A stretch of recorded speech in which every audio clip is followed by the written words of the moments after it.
오늘 하나님의 선물 마태복음 129번째 시간으로 영생의 장애물, 영생의 장애물이라는 제목으로 우리 하나님 말씀 함께 나누도록 하겠습니다. 오늘 우리가 읽은 본문은 지난주와 이어지는 내용인데, 지난주에 우리는 부자 청년이 예수님의 너 재물 다 팔아서 운전하고자 할진대 재물 다 팔아서 가난한 자들에게 나눠주고 너는 나를 따라라 이렇게 도전하셨을 때 부자 청년이 재물이 너무 많은 거로 근심하며 돌아갔다 하는 말씀에 이어서 지금 이어지는 말씀입니다.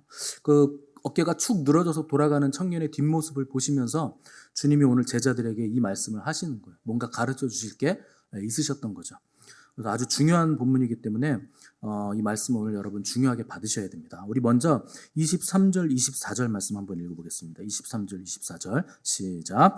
예수께서 제자들에게 이르시되 내가 진실로 너희에게 이르노니 부자는 천국에 들어가기가 어려우니라. 다시 너희에게 말하노니 낙타가 바늘귀로 들어가는 것이 부자가 하나님의 나라에 들어가는 것보다 쉬우니라 하시니 아멘. 자, 23절에서 주님이 제자들에게 첫 말씀을 하시는데 내가 진실로 너희에게 이르노니 라고 표현을 하셨어요. 여기 진실로라는 단어가 아멘입니다. 그래서 합당하다, 그러하다, 진리다 이럴 때 쓰는 말이에요. 그러니까 예수님이 중요한 말씀을 하실 때는 아멘이라는 단어를 붙이세요. 그래서 진실로 진실로 두 번 하실 때는 아멘 아멘 하시고 그 다음 말씀을 하시는 거예요. 그래서 뭐가 그렇게 진실의 말씀이고 아멘을 화답할 수 있는 말씀인가? 부자가 천국에 들어가는 게 어렵다는 거예요. 그러면서 주님은 이걸 반복하세요. 내가 다시 말하노니 부자가 천국에 들어가는 것이 낙타가 바늘귀에 들어가는 것보다 더 어렵다. 훨씬 더 어렵다. 이렇게 반복을 하셨다는 거예요. 자, 두 번 반복하셨으니까 이거 중요한 말씀이죠.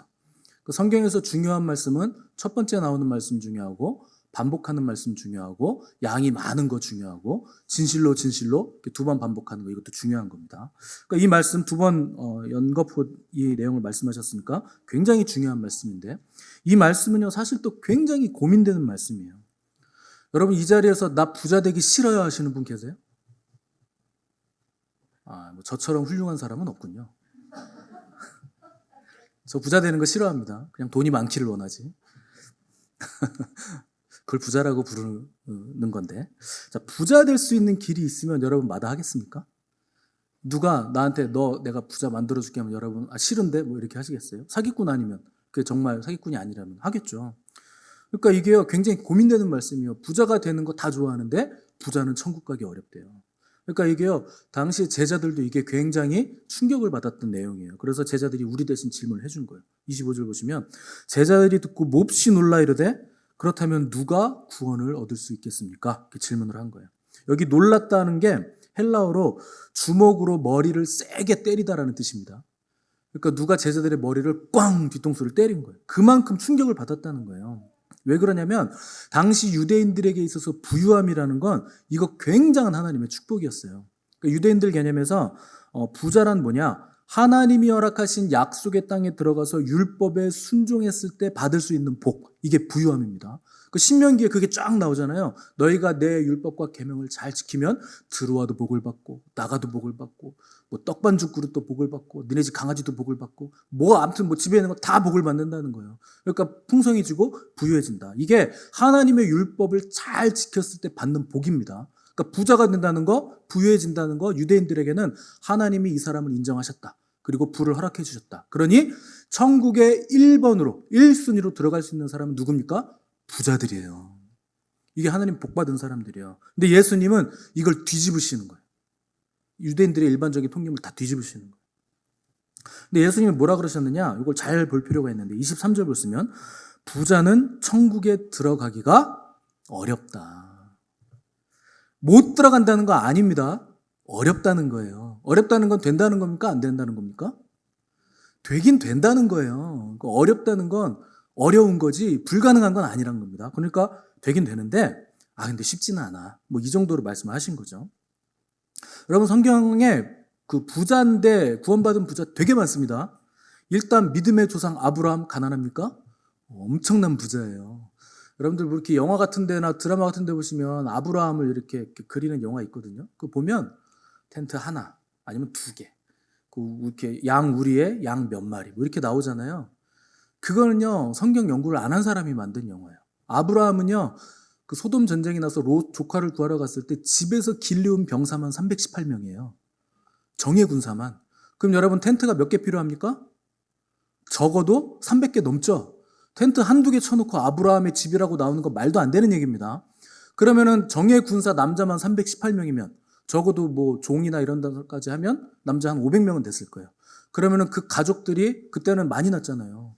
그럼 가족들 아내도 있고, 아내도 또 뭐 한두 명도 아니잖아요, 이 사람들 그때는. 아내 한두 명씩 있다고 치고, 자식들 네다섯 명씩 있다고 치고, 그러면 1000명 넘죠. 그러니까 아브라함의 가솔들이 1000명이 넘어요. 그러니까 아브라함은 당대 엄청난 부자였던 거예요. 얼마나 짐승들이 많았던지 롯과 아브라함의 종들이 땅이 모자라서 이주해야 될 정도로 양들이 엄청나게 많았던 거예요. 그러니까 뭐 몇십 마리, 몇백 마리 이런 거 아니에요. 수천 마리 양떼를 몰고 다니는 거예요, 아브라함. 롯도 마찬가지.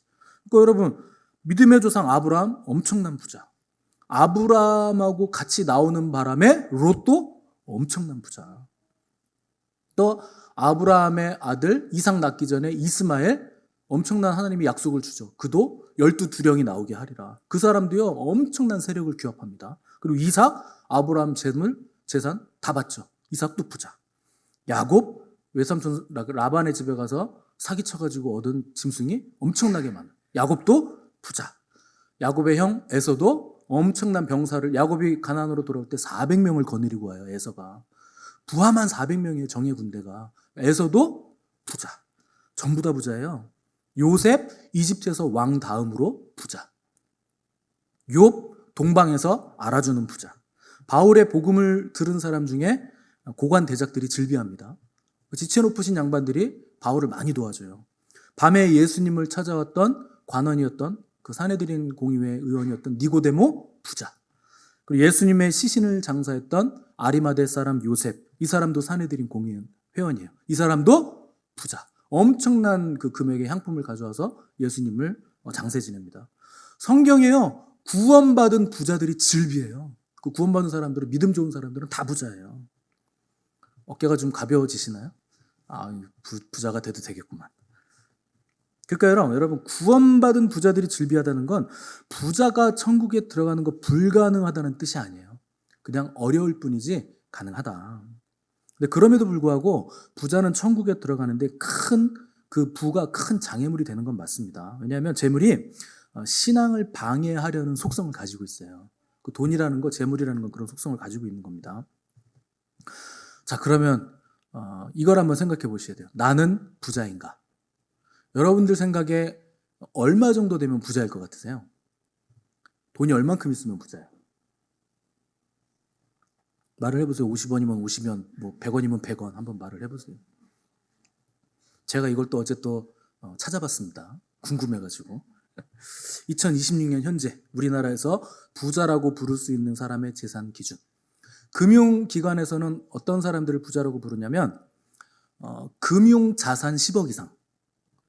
집, 땅, 토지 이런 거 부동산 말고 내가 가지고 있는 금융자산, 주식이라든가 가상자산이라든가 통장에 있는 돈이라든가 이 금융자산이 10억 이상이 있어야 돼요. 그러니까 내가 10년 동안 안 써도 되는 돈이 10억 이상 있으면 부자라고 해서 세금을 매깁니다. 이건 근데 금융자산이 정해놓은 공식 부자고 우리나라 사람들은 그렇게 생각 안 합니다. 우리나라 국민 개인들은 누굴 부자라고 하느냐, 10억 있으면 자기 부자라고 생각 안 하고 그냥 중하 정도 된다고 생각해요. 우리나라 사람들. 그러니까 우리는 뭐 중하도 안 돼요. 그죠? 누가 된다는 표정을 짓고 있는지 제가 지금 보고 있는데 우리나라 국민들은요, 개인들은요, 부자를 누구로 생각하냐면 부동산 50억 이상. 그러니까 집이 50억, 땅이랑 집이 50억 이상. 그리고 금융자산 50억 이상. 그러니까 합해서 100억이 있어야 자기가 부자라고 생각을 합니다. 자, 됐습니다. 나는 부자다. 없죠. 너무 감사해요. 저는 부자 오는 거 한 개도 안 반가워요. 우리 성도들이 부자 되는 건 너무 좋습니다. 그런데 부자가 오는 거 저는 하나도 안 반가워요. 교회는요, 부자가 뭘 하면 안 돼요. 교회는 개미군단들이 움직이는 거예요. 그래서 십시일반에서 움직여야지 한 사람이 돈을 많이 내고 이런 거 별로 좋아하지 않습니다. 그런데 성경은 그러면 부에 대해서 어떻게 말씀하고 있는가? 여기에 이제 우리의 관심사가 있어야죠. 자, 이 질문에 대한 답은 굉장히 심플합니다. 주님은 뭐라고 그러셨느냐? 너희를 위해서 보물을 하늘에 쌓아둬라. 여기 쌓아두는 게 부자가 아니라는 거예요. 하늘에 많이 쌓아둔 사람이 부자예요. 여러분 그동안 하나님께 뭐 많이 드리셨죠? 많이 드린 사람이 부자입니다. 그래서 부자는 드릴 수 있는 사람이 부자예요. 얼만큼 드릴 수 있느냐가 그 사람의 부의 척도가 된다는 거예요. 그리고 네 보물이 있는 곳에 네 마음이 있느니라. 근데 바울은 뭐라 그랬느냐? 그리스도 안에 모든 보화가 감추어져 있느니라. 여러분 진정한 보화가 누굽니까? 예수 그리스도. 돈이 아니에요. 그리스도를 소유한 사람은 진짜 부자라는 거예요. 그 사람이 부자라는 거예요. 베드로도 예수 그리스도는 믿는 너희에게 보배가 되신다. 예수님이 보배라는 거예요. 그러니까 성경은 누굴 부자라고 하냐면 가치가 떨어지지 않는 영원성을 가진 그 부를 가지고 있는 자. 보배를 가지고 있는 자. 왜 그럴까요? 이 땅에 있는 가치는요. 올라갔다 내려갔다 오르락내리락해요. 지금 뭐 금값이 비싼데 이러다가 또 뚝 떨어질 겁니다. 어느 순간. 그러다 뭐 지금 은값이 올라갔다가 그냥 바닥까지 또 떨어지고. 이게요. 올라갔다 내려갔다 업앤다운 하는 거예요. 그래서 잠언 23장 4절에 뭐라 그랬느냐? 부자 되기에 애쓰지 말라. 경고를 하고 있습니다. 왜 그러냐? 세상 사람들이 말하는 그런 부자는 되지 말라는 거예요. 세상에 보는 그 가치는 올라가도 내려가고 내려가도 올라가고 계속 변화무쌍한 거예요. 근데 예수 그리스도라는 그 보배, 그 가치는 영원히 떨어지지 않는 절대적인 가치다. 절대적인 보화다. 그분과 세상의 어떤 것을 바꾸려고 하지 말라는 거예요. 저울에 예수 그리스도를 올려놓고 다른 어떤 거 올려놓고 저울질하지 말라는 거예요. 그거는 신자가 아니라는 거죠. 그런 의미에서 보면 세상에는 가짜 부자들 되게 많습니다.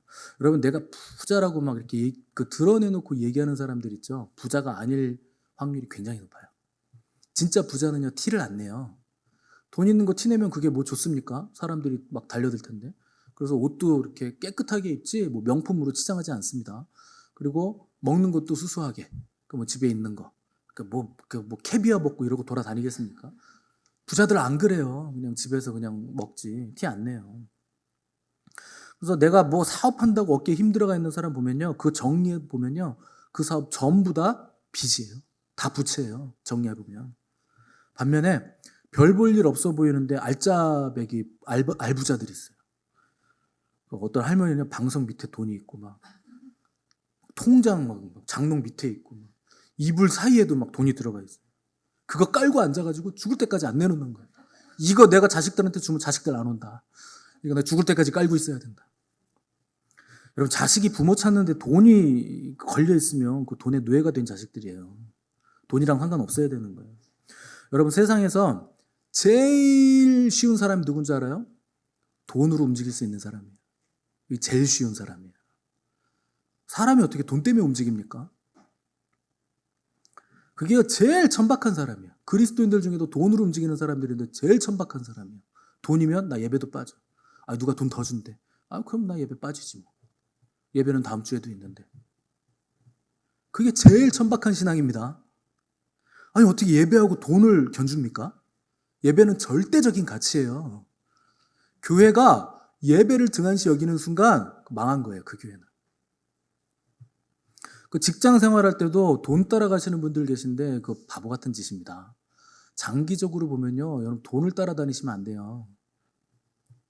돈은요. 우리의 미래를 보장해 주지 않습니다. 돈으로 미래를 보장받으려는 사람은 하나님이 하셔야 될 일을 돈으로 하겠다는 거예요. 그거 하나님이 해주시는 거예요. 여러분들의 미래 누가 주관하십니까? 하나님이 주관하세요. 근데 돈으로 그걸 대신하겠다고요? 그건 그리스도인이 아닌 겁니다. 세상 사람하고 똑같은 거예요. 그러니까 내가 어떤 사람인지를 잘 말해주죠. 돈으로 하나님이 하실 일을 대신하겠다. 그건 그리스도인은 아닌 거죠. 욕망이라는 건요. 한계가 없어요. 멈출 줄을 몰라요. 그래서 돈이라면 그냥 눈에 불을 켜고 나는 돈을 향해 달려간다. 그 사람은요. 자기 건강 무너지는 것도 모르고 행복 뺏기는 것도 모르고 남들 눈총과 비난받는 것도 모르고 결정적으로 하나님과 내가 멀어지고 있다는 걸 모르는 거예요. 여러분 욕망이라는 건 그런 겁니다. 욕망은요 다른 걸 보지 않게 만들어요. 지구 끝까지 지옥까지 그걸 쫓아가게 만드는 게 돈을 향한 탐심과 욕망이에요. 예전에 영국에서 꽤 많은 양의 상금을 걸고 대회를 내렸는데 돈이란 무엇인가에 대한 정의를 내려보라 그랬어요. 그래서 응모를 받은 거예요. 많은 사람들이 응모를 했습니다. 돈이란 시간이다. 돈이란 생명이다. 돈이란 기회다. 나름 좋은 말들을 많이 쏟아냈는데 누가 당선됐느냐? 아주 어린 신문 배달 소년이 당선됐어요. 이 어린 소년이 돈에 대해서 정의를 이렇게 내렸습니다. 돈이란 천국 빼고는 어디든 갈 수 있게 해주는 여권이다. 돈이란 행복 빼고는 모든 것을 가져다 주는 공급자다. 그 무슨 말입니까? 돈으로 천국 못 간다는 뜻이고 돈으로 행복 못 산다는 뜻이에요. 아니 그 신문 배달하는 어린 소녀가 이걸 어떻게 알았을까요? 어떻게 이런 통찰을 가졌을까요? 이 소년이요 신문 배달을 하면서 부잣집, 가난한 집, 온갖 집을 다 다녀본 거예요. 근데 부잣집에 갔더니 아무리 봐도 행복해 보이지 않더라는 거예요. 들릴 때마다. 그래서 돈으로 행복은 못 사는구나. 돈과 행복은 무관한 거구나. 그 진리를 신문 배달하면서 깨달았다는 거예요. 우리 주님은 요한복음 6장 24절에서 이렇게 말씀하셨습니다. 한 사람이 두 주인을 섬기지 못하느니라. 하나님과 재물을 겸하여 섬기지 못하느니라. 저는 이 구절을 볼 때마다 하나님이 참 자존심 상하시겠다. 아니 어떻게 하나님을 재물하고 견줍니까? 근데요 사람들은 그렇게 한다는 거예요. 근데 예수님이 뭐라고 그러셨느냐? 하나님을 섬기든지 재물을 섬기든지 둘 중에 하나만 가능해. 둘 다는 못해요. 예수님 말씀이에요. 여러분 하나님도 잘 믿고 싶고 돈도 많고 싶죠. 그게 잘 안 된다는 거예요. 하나님과 재물을 겸해서 섬기지 못한다는 거예요. 그래서 하나님을 섬기는 사람은 하나님의 종입니다. 재물을 섬기는 사람은요 재물의 종이에요. 돈의 노예예요. 그래서 성경은요 탐심은 곧 우상숭배니라. 여러분 탐심이 우상숭배입니다. 우상 섬기는 거예요. 혹시 나는 탐심이 없다 계세요? 나는 아무 탐심도 없어. 식탐도 없고 돈에 대한 탐심도 없고 나는 욕심이 없어. 안 계시는군요.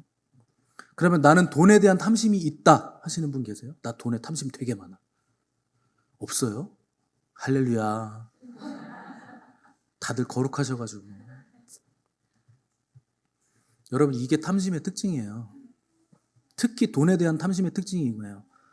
탐심은요 탐심에 사로잡힌 사람이 자기가 탐심에 사로잡혔다는 걸 모르게 만들어요. 이게 탐심의 특징이에요. 여러분들 돈에 대한 탐심이 없으시다고요? 천만의 말씀. 그럴 리가 없습니다. 그럴 리가 없어요. 제가 여러분 오늘 예배 끝나고 교회에서 올해 재정이 너무 넘쳐서 3만 원씩 나눠드리겠습니다. 그러면 여러분들 안 받으실 분 한 분도 없네. 그 여러분 3만 원씩 받는 거 공평하게 받는 거 괜찮으세요? 자 그러면 100만 원씩 드립니다. 그럼 어떠시겠어요? 초신자든 오늘 처음 오신 분이든 여기 30년 계셨던 분이든 다 100만 원씩 드리면 여러분 집에 가서 100만 원 받고 가서 곰곰이 생각해 봤을 때 내가 오래 다녔는데 왜 100만 원밖에 안 주지? 저 사람은 오늘 처음 온 사람인데 왜 100만 원을 주지? 뭔가 목사님 형평성이 좀 아닌 것 같은데 이런 생각합니다. 이게요 금액이 올라갈수록 더 그래요. 여러분 1,000원 벌었을 때 11조 100원 하는 거 어렵습니까? 쉽죠. 10,000원 벌었을 때 11조 1,000원 하는 거 쉽죠. 10만 원 벌었을 때 10,000원 하는 거 괜찮죠. 100만 원 벌었을 때 10만 원 하는 거 뭐 이 정도. 근데 1,000만 원 벌었을 때 100만 원 하는 거 이때부터 어려워집니다. 여러분 900만 원 벌었잖아요. 하나님이 재물 얻을 능력을 줬잖아요. 근데 그때부터는 어려워져요. 근데 이제 월급이 한 달에 1억이 됐어요. 그럼 11조 1,000만 원이에요. 그럼 할 수 있어요? 어려워요. 누가 내했어요? 네. 1억 버시기 바랍니다. 한 달에. 혼자 내하셨으니까. 근데 한 달에 10억을 벌었어요. 그럼 이제 11조가 1억이 되는 거, 억 단위로 가는 거예요. 할 수 있습니까? 여러분 지금 할 수 있을 것 같죠? 한번 벌어보세요. 9억 생각은 안 나고 내가 하나님께 받은 9억의 복은 생각이 안 나고 하나님께 드려야 할 1억이 너무 아까운 거예요. 이게 탐심입니다. 탐심은요 사람의 눈을 멀게 하는 거예요. 그래서 내가 탐심에 빠졌다는 걸 인지하지 못하게 만드는 거예요. 마비를 시키는 거예요. 그래서 지금 내가 부족하고 미미한 걸 보게 만들지 나에게 넘치는 하나님의 복은 못 보게 만들어요. 눈을 가리는 거예요, 그렇게. 그래서 탐심은요, 티가 나지 않는 우상숭배예요. 티가 나지 않아요. 여러분이 주님의 종인지 돈의 종인지 알 수 있는 방법이 있어요. 주님이 나의 주인 되시면 주님이 우리에게 뭘 주시냐면 평안을 주세요. 세상이 줄 수도 없고 알 수도 없는 평안을 주십니다. 그런데 내가 돈이 나의 주인이 돼서 내가 돈의 종이 되잖아요. 그럼 돈이 나에게 주는 게 있어요. 그게 뭐냐면 불안과 염려를 줘요. 돈이 더 많아야 될 것 같아요. 내가 미래를 보장받으려면 이거 가지고는 안 될 것 같아요. 내가 이렇게 살다가 아무래도 늙었을 때 박스 주스러 다닐 것 같은데 이런 생각을 주는 거예요. 그래서 돈이 더 많아야 될 것 같은 거예요. 이게요, 돈에 종된 사람의 특징이에요. 내가 늙었을 때 미래를 걱정하게 만들어요. 염려를 줘요. 때문에 여러분 내 안에 갑자기 돈에 대한 탐욕이 발동돼요. 내 안에 갑자기 불안과 염려가, 미래에 대한 불안과 염려가 생겼어요. 그러면 여러분 소스라치게 놀라셔야 돼요. 탐심이 생겼구나. 내한테 지금 탐심이 들어왔구나. 깜짝 놀라셔야 돼요, 여러분. 그게 우상숭배예요. 내 미래를 내가 염려하는 거, 그게 우상숭배하고 맞닿아 있는 겁니다. 여러분 주일 예배 드린다고 여기 예배당에 앉아있는데 정신 차려보니까 법당이야. 어떠시겠어요? 놀라겠죠? 그렇게 우상숭배를 하는 거예요. 나도 모르게. 갑자기 법당으로 바뀐 거예요. 내가 할렐루야 할렐루야 하고 있는 줄 알았더니 영의 눈을 들어서 딱 보니까 남묘호랭 남묘호랭 이러고 있어. 여러분 어떠실 것 같아요? 탐심이 그렇게 만드는 거예요, 여러분은. 내가 크리스찬인 줄 알았죠. 내가 지금 예배 드리고 있는 줄 알았죠. 근데요, 탐심이 싹 들어온 거예요. 근데 미래를 걱정하게 만들어요. 돈을 벌러 가야겠다. 예배도 팽개치고, 남편도 팽개치고, 자식도 팽개치고. 자식 교육? 아니 뭐 하나님이 해주시겠지 뭐. 내가 어떻게 교육을 하나? 가정? 나 몰라. 나 그냥 돈만 벌 거야. 돈으로 가정을 일굴 거야. 여러분 그게 우상숭배예요. 남묘호랭하고 있는 거예요. 지금 법당에 앉아 있는 거예요. 그거는 그 우상숭배예요. 그러면 여러분 소스라치게 놀라셔야 돼요. 뛰쳐나가셔야 되는 거예요. 큰일 났다 큰일 났다. 그럴 때는요, 철야를 하시든 금식을 하시든 무슨 작정 기도를 하시든 여러분 하나님하고 승부를 보셔야 돼요. 왜 돈으로 승부를 보려고 그럽니까? 그 승부가 납니까? 영원토록 돈 벌러 다니셔도 소용없어요. 돈은요 하루아침에 날아갑니다. 욥 보세요. 그렇게 동방의 그 부자였는데요, 마귀가 하나님한테 허락받고 와가지고 싹 날아가는 거예요. 한 방에 훅 불면 날아가요. 여러분 왜 거기다 소망을 두려고 그러십니까? 훅 불면 날아가는데. 그러면 도대체 탐심을 어떻게 없애나요? 탐심이 도대체 어떻게 안 부리나요? 나 밥 먹고 싶은데, 좋은 거 먹고 싶은데, 좋은 거 집 사고 싶은데. 여러분요, 돈에 대한 탐심은요, 내가 뭘 간절히 원하고 갖고 싶은 정도의 문제가 아니에요. 돈에 대한 탐심은 다른 문제가 아니라 사랑의 문제입니다. 이거는요, 사랑에 관한 문제예요. 그리스도인들이 절대 타협하면 안 되는 두 가지가 있어요. 첫 번째, 하나님을 사랑하는 거. 두 번째, 우상숭배하는 거. 이거 두 개 똑같은 겁니다. 그런데 이 우상숭배와 사랑을요, 돈이 다 가져가는 거예요. 그러니까 돈에 대한 탐심은 무슨 문제입니까? 사랑의 문제예요. 우상숭배에 관한 문제예요. 이건 타협의 여지가 없어요. 그래서 예수님도 이걸 강력하게 말씀하셨는데, 여기 본문에 주보 끼워놓으시고 앞으로 가셔서 마태복음 6장 보세요. 우리가 이미 살핀 건데 마태복음 6장 24절.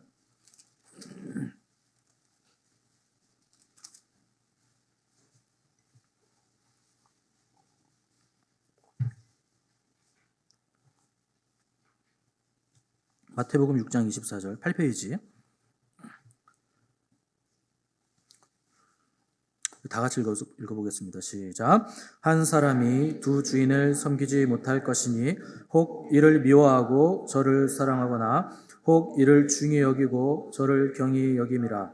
너희가 하나님과 재물을 겸하여 섬기지 못하느니라.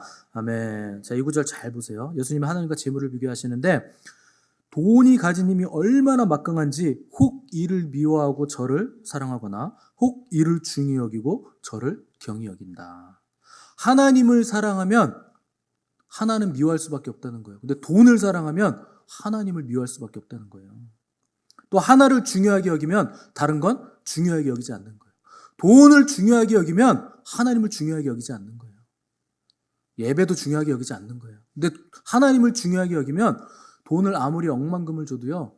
나 예배 자리에 있을 거야. 나 안 가. 나에겐 하나님이 중요해. 이렇게 선택을 한다는 거예요. 이건요, 사랑의 문제인 거예요. 여러분, 사랑은요, 몇 프로 사랑해야 진짜 사랑입니까? 제가 우리 사모님을 사랑하거든요. 제가 얼만큼 사랑하냐면 55% 사랑해. 대박이지. 30%는 미스 김을 사랑해. 나머지 25%는 미스 리를 사랑해. 55%는 사모님 내가 사랑한다니까. 감동적이지. 대박이지. 영광인 줄 알아. 55% 제일 많아. 지분이 제일 높아. 그럼 여러분 사랑이 되겠습니까? 여러분 그게 사랑이에요? 근데 여러분 그리스도인들이요, 하나님 그렇게 사랑해요. 하나님 50% 사랑하고 그 51% 사랑할게요. 그 나머지 49%는 세상 것도 제가 좀 사랑해 보겠습니다. 돈도 좀 있어야 되고 누릴 것도 좀 있어야 되고. 여러분 물이 아주 맑은데 거기에 0.1%의 독을 한 방울 똑 떨어뜨렸어. 여러분 마실 수 있어요? 여러분 마시겠습니까? 못 마셔요. 무슨 일이 날 줄 알고 마십니까? 여러분 하나님을 사랑한다는 건 그런 거예요. 불순물이 섞이면 안 돼요. 사랑은 100%예요. 뭘 거기다 섞습니까? 그래서 주님은 마음을 다하고 뜻을 다하고 힘을 다하고 목숨을 다해서 주 너의 하나님을 사랑하라. 알기는 잘하시네. 다 잘해오시네. 근데 왜 안 하세요? 여러분 저는요 확신하는데 여기 계신 분들 중에 제가 하나님 제일 사랑합니다. 저 확신해요. 아니어도 상관없어요. 저보다 더 많이 사랑하시는 분 계셔도 저는 상관없어요. 저는요 제가 하나님 제일 사랑한다고 믿습니다. 그리고요 저는요 이 지역에서 분당, 광주, 경기도 지역에서 제가 제일 하나님 사랑해요. 저 그냥 그렇게 믿어요. 저 그렇게 살 겁니다. 여러분 하나님 그렇게 사랑하셔야 돼요. 하나님 제가 우리나라에서 하나님 제일 사랑하고 싶어요. 저는요 청년 때 이게 제일 고민이었어요. 하나님 나를 만나 주셨는데 내가 하나님 살아계신 것도 듣고 보고 알았어요. 하나님 은혜 너무 많이 주셨어요. 홀랑 뒤집어져가지고 내가 이제 하나님 사랑하면서 살아야지. 근데요 살아가면서 내가 나를 보니까 하나님 사랑하지 않는 것 같은 거예요. 아니 내가 하나님도 알고 하나님 나를 사랑해 주시는 것도 알고 복음을 받고 구원을 받았는데 어떻게 내가 이렇게 살 수가 있을까? 왜 순간순간 나 하나님을 사랑하지 못할까? 왜 내가 잘못된 선택을 할까? 이게 너무 괴로웠어요 저는. 근데 어느 날 10년을 고민을 하는데 말씀을 통해서 제가 구원을 받았어요. 소망이 부끄럽지 아니할 것은 우리에게 주신 성령으로 말미암아 하나님의 사랑이 우리 마음에 부음받음이니. 내가 사랑할 수 있는 게 아니었구나. 사랑은요 밖에서 외부로부터 우리에게 들어와야 되는 거예요. 그래서 성령으로 충만한 사람만 성령으로 말미암아 하나님의 사랑이 나에게 부음받는 거예요. 그래야 내가 하나님을 사랑할 수 있구나. 그래서 성령 충만을 위해서 몸부림치고 그때부터는 제가 뭘 했느냐? 하나님을 사랑하는 것처럼 움직이자. 사랑해서 움직이는 거 아닙니다, 여러분. 내가 하나님 사랑하는 것처럼 움직여보자. 그래서 주님이 뭐라 그랬습니까? 너희가 나를 사랑하면 나의 계명을 지키리라. 여러분 그게 사랑이에요. 주님의 계명을 지키는 거예요. 그러면 사랑이 되는 거예요. 그래서 그렇게 살아보니까 그때부터는 사람들이 제 하나님 사랑하는 사람이야 이렇게 인정해 줍니다. 왜냐면 그렇게 움직였잖아요. 그래서 저는요 지금도 내가 우리나라에서 하나님 제일 사랑해. 더 뜨겁게 사랑해. 누구도 나한테 안 돼. 그렇게 사랑합니다. 여러분 하나님하고 재물은 겸하여 섬길 수 없어요. 하나님도 사랑하고 돈 사랑하지 못해요. 둘 중에 하나 놓으라고 하면 놓으셔야 돼요. 여러분 오늘 돈이 나한테 500억 있고 1000억 있어도요. 너 그거 다 바쳐라 그러면 바칠 수 있어야 돼요. 그렇다고 여러분 집에 재산 있는 거 제가 바치라고 안 합니다. 하나님이 하라고 하시면 하십시오. 저는 그런 말 안 하니까. 그래서 초대교회 성도들은요. 가난한 사람이 너무 많으니까 자기들 재산을 다 팔아서 사도들의 발 앞에 다 갖다 뒀어요. 이걸로 우리 가난한 사람들 같이 먹여주십시오. 같이 공동생활 합시다. 이렇게 어려운 시대. 여러분 오늘 집에 있는 통장에 돈을 다 찾아가지고 제 발 앞에 가져오실 필요 없습니다. 주님이 하라고 하시면 하십시오. 내 생각으로 하는 건 자의식이에요. 자의식은요, 한 개도 상급이 없어요. 자의식이라는 건 나를 드러냈다는 뜻이에요. 그렇게 하지 마시고 하나님 사랑해서 하셔야 돼요. 여러분들이 하는 모든 행위는요, 그 기저에 뭐가 있어야 됩니까? 하나님을 향한 불붙는, 견딜 수 없는 사랑이 있어야 돼요. 그 사랑 가지고 여러분 행하셔야 되는 거예요. 경배를 할 때도 사랑으로 하셔야 되고, 봉사를 할 때도 사랑으로 하셔야 되고, 누군가를 만나서 복음을 전할 때도 그 불타는 사랑으로 하셔야 되는 거예요. 그래서 돈 문제는요, 다른 문제 아니에요. 이거는요, 하나님 사랑에 관한 문제예요. 부활하신 주님께서 베드로를 만나 주시기 위해서 갈릴리 호숫가로 찾아가셨어요. 그때 베드로는 주님을 3번이나 부인한 바람에 완전히 자신에게 실망하고 좌절했어요. 내가 이런 인간이었다니. 그렇게 주님 위해서 제가 오개독하고요. 같이 죽을 거예요. 주님, 봐보세요. 제가 주님 위해서 무슨 일까지 할 수 있나. 그러니까 주님이, 야, 네가 날 위해 같이 오개 갇힌다고? 아, 웃기지 마. 너 오늘 닭 울기 전에 나 3번 부인할 거야. 그럴 리가 없어요, 주님. 근데 꼬꾸요 하니까 울기 전에 3번을 부인한 거예요. 얼마나 좌절했겠습니까? 여러분, 그 부활하신 주님이, 야, 나한테 잘못된 순서대로 줄 서봐. 그러면 1등이 누굴까요? 가룟 유다. 근데 가룟 유다는 또 자살해서 돌아가신 바람에 할 수 없이 1등이 누가 됐습니까? 제일 잘못한 사람? 베드로예요, 베드로. 제일 잘못한 제자예요. 그래서 밤새 고기를 못 잡은 제자들에게 주님이 찾아가셨어요. 그 부활하신 주님이라서 제자들이 못 알아봐요. 요한도 있었는데 못 알아봅니다. 그래서 주님이, 고기 좀 잡았어요. 그러니까 밤새 못 잡았습니다. 오른편에 금을 던져보세요. 그러니까 고기가 엄청나게 잡힙니다. 그때 요한이 자기가 처음 부름받을 때 예수님이 그렇게 했던 사건이 겹치면서 베드로에게 요한이 주님이시다, 그거 알려줘요. 베드로가 그 말 듣자마자 겉옷을 딱 두르고 그 거리가 100m쯤 됩니다. 그 거리를요, 미친 듯이 뛰어서 옵니다. 여러분, 100m면 물이 깊겠습니까? 얕겠습니까? 그냥 막 저병하고 막 평영하고 막 걷고 뛰고 막 헤엄쳐서 온 거예요. 미친 듯이 달려온 거예요, 베드로가. 왜 그랬을까요? 주님을 향한 그 사랑, 불타고 있는데 그 사랑에 부응하지 못한 자기가 행했던 그 주님을 부인한 괴로움, 막 이런 감정들이요, 막 얽혀 있는 거예요. 너무 괴로운 그 마음에 주님은 사랑하긴 하는데 자기가 잘못한 건 있고 막 미친 듯이 뛰어오는 거예요. 그리고 그런 복잡한 심경인 베드로에게 주님이요, 다른 거 묻지 않으세요. 너 나한테 왜 그랬니? 너 나랑 같이 죽는다며. 너 어떻게 나를 부인해? 나 서운해? 이런 얘기 안 하세요. 주님은요, 딱 하나 물어보세요. 너 나 사랑하지? 이거 물어보시는 거예요. 너 나 사랑하지? 근데 베드로는요, 대답을 못 하겠는 거예요. 사랑하는데, 너무나 뜨거운데, 여기선 불 붙는데 내가 잘못한 게 있잖아요. 주님 부인했잖아요. 그래서 베드로가 뭐라고 대답합니까? 내가 주님 사랑하는 거 주께서 아십니다. 근데 저는 잘 모르겠어요. 저 분명히 사랑하는데 제가 잘 모르겠어요. 주님이 아십니다. 그러니까요, 베드로의 감정은요, 너무 복잡한 거예요. 뭘 해야 될지도 모르겠는 거예요. 주님 앞에 내가 어떻게 반응해야 될지도 모르겠는 거예요. 근데 주님이, 너 그런 거 생각하지 마. 다른 거 복잡한 거 생각할 필요 없어. 너 딱 하나만 생각해. 하나의 초점을 딱 던져주시는 거예요. 그게 뭡니까? 사랑이에요. 너 나 사랑하지? 그거면 됐다. 그거면 됐다. 너 내 양을 먹여라. 그거면 충분하다. 여러분, 주님이 요구하시는 건 다른 거 아닙니다. 주님을 향한 사랑. 이것만 있으면 되는 거예요. 뭐 다른 거 하실 필요 없어요. 야, 너 어분데 내 양 먹이는 거 목동이 하는 일인데 할 수 있겠냐? 양치는 기술 배워와. 내가 학원 끊어줄 테니까 3개월만 다녔다 와. 이런 거 요구하신 거 아니에요. 너 나 사랑하지? 그건 됐어. 그건 됐어. 내 양 먹여라. 여러분, 사랑이 모든 것입니다. 다른 거 필요 없어요.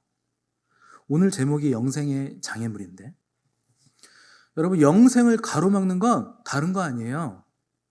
돈도 아니고 부유함도 아니에요. 하나님을 사랑하지 않는 모든 것들이 우리 영생을 가로막는 거예요. 부자가 천국 들어가는 거 어렵죠? 어려워요. 근데 못 들어갑니까? 아니요, 들어가요. 하나님 사랑한 부자들은 다 들어갔어요. 들어가는 거예요. 낙타가 바늘구멍을 통과하는 것만큼 어렵대. 얼마나 어렵습니까? 그런데요, 불가능한 건 아니에요. 사람은 못하지만 하나님으로서는 가능하다. 하나님은 하실 수 있다. 예전에 저 어렸을 때 이런 퀴즈가 있었습니다. 코끼리를 냉장고에 넣는 3가지 방법. 아세요? 답 아십니까? 코끼리를 냉장고에 넣는 방법. 심플한데 냉장고 문을 연다, 코끼리를 넣는다, 냉장고 문을 닫는다. 쉽죠? 두 번째 문제. 기린을 냉장고에 넣는 방법. 이건 4가지 방법. 냉장고 문을 연다, 코끼리를 뺀다, 기린을 넣는다, 냉장고 문을 닫는다. 쉽죠? 자, 그리고 나서 동물의 왕 사자가 모든 동물을 소집하는 회의를 열었는데 한 동물이 빠졌어요. 누굴까요? 기린이 빠졌네요. 아직 냉장고에 있어요. 누가 안 빼줬어요. 뭐 이런 내용이 있었습니다.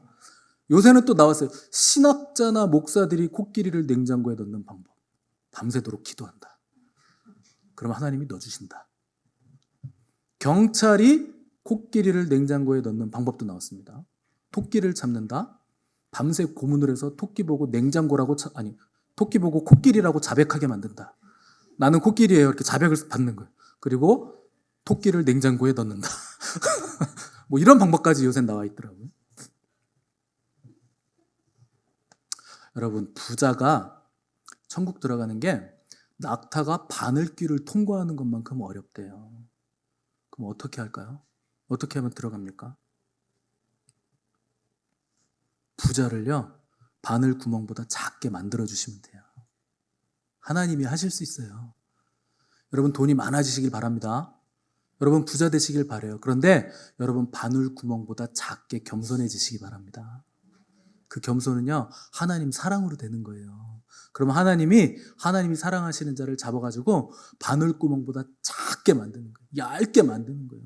낮아지고 작아지고 겸손해지고 다른 사람들을 섬기는 자리에 가게 하시고 그 많은 부와 돈을요, 다른 사람들을 위해서, 교회를 위해서, 하나님 나라를 위해서 섬기게 만들어 주셔가지고 작아지고 또 작게 하셔서 바늘구멍을 통과한 부자로 만들어 주시는 거예요. 하나님은 하실 수 있습니다. 사람은 안 돼요. 사랑하는 성도 여러분, 6일 동안 열심히 일하셔서 돈 많이 버시기 바랍니다.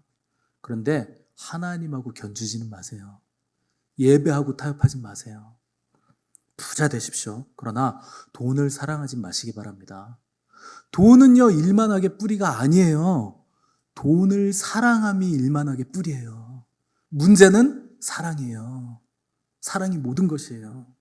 재물을 주시는 분도 하나님이시고 재물 얻을 능력을 주시는 분도 우리 하나님이세요. 마음을 다하고 힘을 다하고 뜻을 다하고 목숨을 다해 사랑하면 부자여도 상관없어요. 가난해도 상관없어요. 많이 배웠어도 못 배웠어도 상관없어요. 하나님을 사랑하는 자들은 곧 그 뜻대로 부르심을 입은 자들에게는 모든 것이 합력하여 선을 이루게 해주시는 거예요. 영생을 주시는 거예요. 여러분들이 다 그런 분들 되셔서 바늘길을 통과한 부자 되시기를 바라고 금생뿐만 아니라 내생에서도 하나님의 풍성한 복을 받는 복된 성도들 되시기를 간절히 바랍니다. 이렇게 기도하겠습니다.